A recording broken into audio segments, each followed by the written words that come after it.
எனக்கு தெரிஞ்ச ஒரு கேரக்டர் இருக்கு. ஸோ அது வந்துட்டு என்னன்னா, அதனுடைய ஸ்கூல் டேஸ்ல லேட்டா எழுந்துச்சு, லேட்டா கிளம்பி, அறக்க பறக்க பஸ்ஸ புடிச்சு, அதுக்கப்புறம் அங்க போயி ஒரு 4 ஃப்ரெண்ட்ஸ் கிட்ட என்னென்னலாம் இன்னைக்கு டெஸ்ட் இருக்கோ அதெல்லாம் கேட்டு, அரைகுறையா படிச்சு, அரைகுறையா மார்க் எடுத்து, அரைகுறையா டீச்சர்ஸ்ட்டயும் திட்டு வாங்குற ஒரு ஆள் தான் அந்த கேரக்டர். ஸோ அப்படி இருக்கும்போது, அதுக்கு ஸ்கூலுக்கு போறது ரொம்ப பிடிக்கும். ஏன்டா ஸ்கூலுக்கு போறது பிடிக்கும் அப்படின்னு கேட்டோம்னா, அந்த ஸ்கூல்ல ஒரு 40 பிள்ளைங்க வந்து அவங்க கிளாஸ்ல இருக்காங்கன்னா, அந்த 40 பிள்ளைங்களோட ஃபேஸையும் பார்த்துட்டு, லைக் 4 பேர்ட்ட ஃப்ரெண்ட்ஸா பேசிக்கிட்டு, ஃப்ரெண்ட்ஸா பேசுறதோட மட்டும் இல்லாம, அவங்க கூட சேர்ந்து ஒண்ணா சுத்திக்கிட்டு, கிரிக்கெட் விளையாண்டுட்டு கிரவுண்ட்ல, அண்ட் கொஞ்சம் கொஞ்சம் அப்படியே ஸ்நாக்ஸ்லாம் எடுத்து கிளாஸ்ல நடக்கும்போது தின்னுக்கிட்டு, அண்ட் டீச்சர்ஸ கலாய்ச்சுக்கிட்டு, அவங்களுக்கு ஒவ்வொரு நிக்நேம் வச்சுக்கிட்டு, ஸோ அந்த மாதிரியான சில திங்ஸ்லாம் வந்துட்டு கிரேசியா பண்ணிட்டு, சில சமயம் வந்து ரொம்ப போரிங்காவும் இருந்துக்கிட்டு, என்னடா இது ரொம்ப போரிங்கா கிளாஸ் போயிட்டு இருக்கு, தூங்கிடலாமான்னு நினைக்கும்போது அப்படியே படுத்து தூங்கிட்டு கடைசி பெஞ்ச்ல. ஸோ இந்த மாதிரியான ஒரு கேரக்டர் தான். ஆக்சுவலா அந்த கேரக்டர் வேற யாரும் இல்ல. அந்த அடியன் தான்.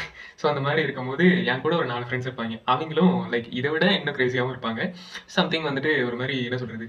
கடல் மிட்டாய் இதெல்லாம் எடுத்துட்டு வந்து திம்பாங்கன்னு வச்சுக்கோங்களேன். கடைசியில உட்காந்துட்டு வேர்க்கடல, கடல மிட்டாய், அப்புறம் வந்துட்டு இன்னும் முறுக்கு, மிச்சர் இதெல்லாம் சாப்பிடுற ஒரு கேரக்டர்ஸ் தான். ஆனா, அதுல ஒரு நல்ல ஒரு ப்ரீஸியான ஒரு ஜோன் இருக்கும். பிகாஸ் வந்து அந்த ஃப்ரெண்ட்ஸ்ன்ற ஜோன் வந்துட்டு மார்க் கம்மியா எடுத்தாலும் சரி, அதிகமா எடுத்தாலும் சரி, அது எப்பயுமே ஒண்ணா தான் இருக்கும். ஒரே லெவல்ல தான் இருக்கும். ஆக்சுவலி வந்துட்டு இது எதுக்காக நான் சொல்றேன்னா, இன்னைக்கு ஃப்ரெண்ட்ஷிப் டே. நம்ம பாத்துக்கிறதே வந்து ரேர் ஆகி போச்சு ஸ்கூல் முடிச்சதுக்கப்புறம். ஒரு 7, 8 வருஷம் ஆயிடுச்சு இல்லையா? ஸோ அதனால வந்துட்டு இப்போ ஆக்சுவலா வந்துட்டு நம்ம பாத்துக்கிறதுன்றது ரொம்ப குறைவு. ரோட்ல சும்மா நடந்து போனா அப்படியே ஆப்போசிட்ல வரும்போது எப்பயாவது பாத்துக்கிட்டா தான் உண்டு. அப்ப எப்படி இருக்க? என்ன பண்ற? இப்படி கேட்டுக்கிட்டா தான் உண்டு. ஸோ அதனால இந்த வீடியோ அவங்க எல்லாத்துக்குமே ஷேர் பண்ணிக்கிறேன். Happy friendship day guys. So ஜாலியா, சந்தோஷமா, நிம்மதியோட இருங்க. பாய்.